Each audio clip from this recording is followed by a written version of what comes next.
तुंगभद्रा मतलब श्रेष्ठ कल्याण। भद्रा यानी अच्छा होता है, श्रेष्ठ होता है, यानी मुक्ति। तुंगभद्रा यानी मुक्ति। और उत्तम नगर मतलब ये उत्तम देव है। और इसमें एक आत्मदेव शास्त्री रहते हैं जो है हमारी आत्मा। और इस आत्मदेव शास्त्री की एक पत्नी है जिसका नाम है धुंधली। और धुंधली कौन है? हमारी बुद्धि। और इसके दो पुत्र हैं। पहला है गौकर्ण जो गौ से हुआ है, गौकर्ण। और ज्ञान, गौ का अर्थ होता है ज्ञान और कर्ण का अर्थ होता है कान। गौकर्ण मतलब कान से सुना हुआ ज्ञान। और ये अविवेक जो है, जो कथा को ना सुनने के कारण आता है, वो धुंधकारी। तो इस आत्मदेव शास्त्री इतने ज्ञानवान हैं, इतने ज्ञानवान हैं कि इनके नगर के लोग बोलते हैं कि धरती पर हमारे आत्मदेव और सूर्य, आसमान पे हमारे सूर्यदेव एक बराबर मानते हैं। लेकिन इनके जीवन में एक कमी है। क्या कमी है? जीवन में सब कुछ है लेकिन इनको संतान नहीं है। और जीवन में सब कुछ हो जाए और तुम्हें कोई संतान ना हो तो इसका दुख तो वही जानता है जिसको संतान नहीं होती भैया।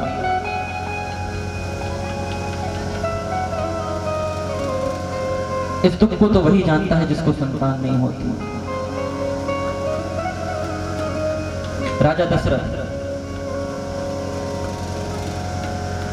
चौथा बना गया। राजा दशरथ का संतान नहीं हुई। राजा दशरथ के मन में ग्लानि हुई कि मेरी संतान नहीं है। मेरे पूर्वजों को जल देने वाला कोई नहीं होगा मेरे बाद। कौन उनको पिंडदान अर्पित करेगा मेरे बाद? शायद ये रघुवंश ही समाप्त ना हो जाए। जीवन में ग्लानि हुई। अच्छा, लेकिन जीवन में ग्लानि भी होती है तो आदमी बहुत, आजकल का आदमी बहुत पागल हो गया है।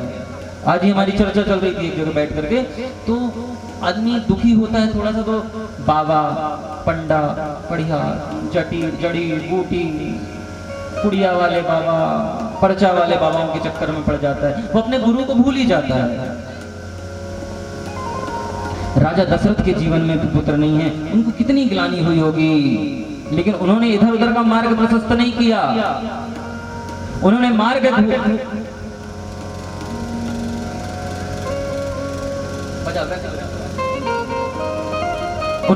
प्रशस्त किया गुरु के पास जाने का। लेकिन आत्मदेव शास्त्री ने गलत मार्ग पकड़ लिया है।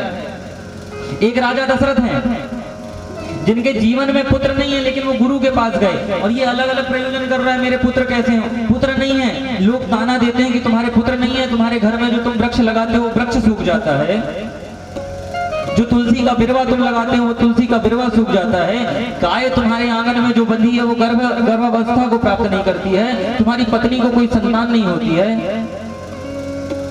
तो जैसे राजा दशरथ के मन में ग्लानि हुई, वैसे ही आत्मदेव के मन में भी ग्लानि हुई कि मेरी संतान नहीं है, मेरे बाद मेरे पूर्वजों को जल देने वाला कौन होगा। तो ग्लानि से भर करके जंगल में चले गए और जंगल में जाकर के आत्महत्या करने का उपक्रम किया। सोचा कि मेरी संतान नहीं है, संतान होने वाली तो है नहीं, तो मैं जाकर के आत्मदान कर लूंगा। और ये जो आत्मदेव शास्त्री है ना, इसकी जो पत्नी है ये भी ठीक ठाक नहीं है, कलह करने वाली है। दिन भर लड़ने से फुर्सत ही नहीं मिलती इसकी।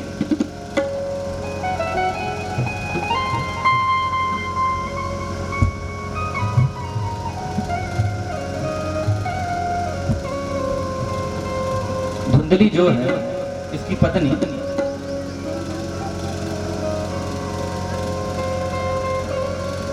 बड़ी दुष्ट है और जीवन में सब कुछ हो जाए और पत्नी दुष्ट मिल जाए, सारे पाप एक तरफ और दुष्ट पत्नी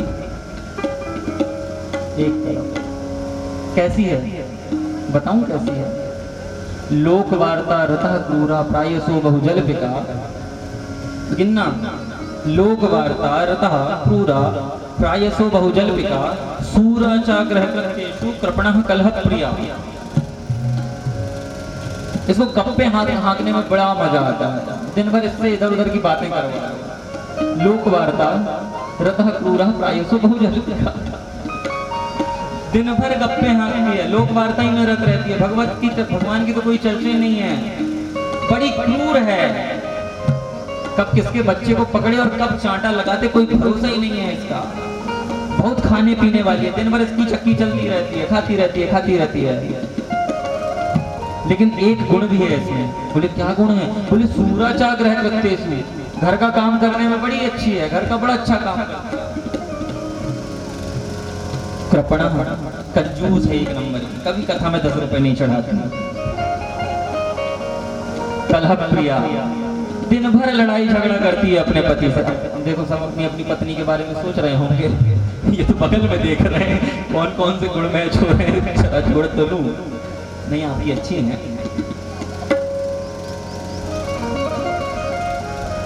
आपकी अच्छी है। क्या रहता है ना, पूत के पांव पालने में दिख जाते हैं।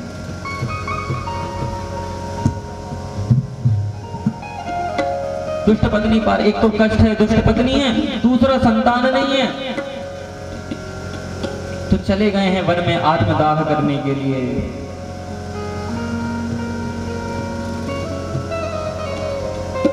देखो दो मार्ग अपनाए जा सकते हैं, दो मार्ग ऐसे अपनाए जा सकते हैं। या तो आप सच्चे गुरु भक्त बन जाओ, या तो आपकी भगवत आराधना, भगवान के चरणों में यदि आपकी प्रीति है तो आपको किसी से डरने की कोई आवश्यकता नहीं है। गुरु के चरणों में यदि आपकी प्रीति है तो आपको किसी से डरने की आवश्यकता नहीं है। तुम्हारे कई सालों के बंद काम भी हैं तो वो बन जाएंगे। राजा दशरथ के जीवन में भी पुत्र नहीं है।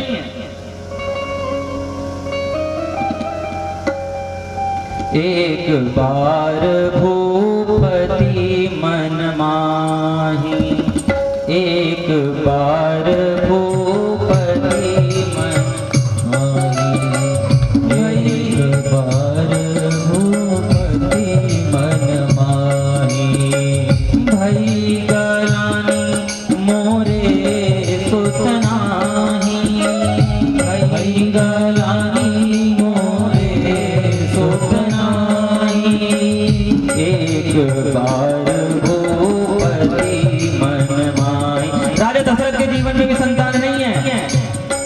लेकिन उन्होंने उद्यम नहीं किया कुछ, गुरु के पास गए।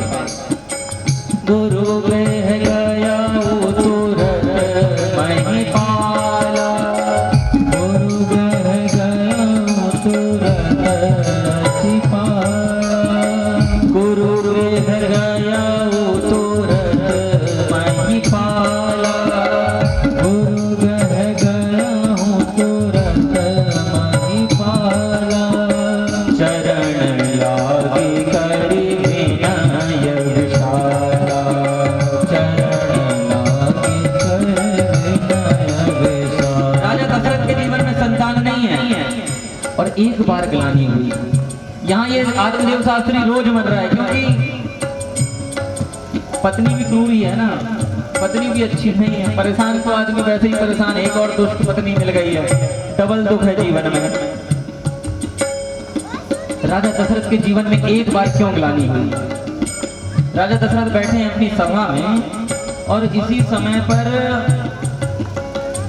वशिष्ठ जी का पुत्र रोने लगा, और वशिष्ठ का पुत्र रोने लगा तो राजा दशरथ से वशिष्ठ जी ने बोला कि राजा तुमको पता है कि ये मेरा पुत्र क्यों रो रहा है?